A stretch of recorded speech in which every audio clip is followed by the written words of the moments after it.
আপনি যে সাহস করে এখানে গোসল করতে নামলেন, আবার যদি সাপটায় ও মাই গড চুসলিং পং! কিরে হাল, এখানে এমনি বসে আছস কেন? আমার বউরে আবার একটা সাপ নিয়ে গেছে চাচা। কাজ কর, ওই বটগাছ তলায় ফকির বাবার কাছে যা, উনি কিছু করতে পারবো। কি আর করার, ঠিক আছে যাচ্ছি।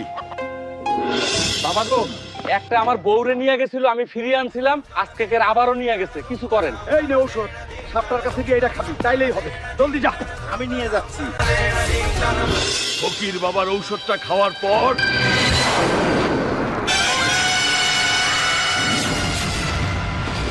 আমার বউ কই চুদলিং পং সাপ? আমার নাম চুদলিং পং না, আমার নাম অ্যানাকোন্ডা পং। আজকে তোর স্যুপ বানামু। আপনি একটু I love you, Johnny.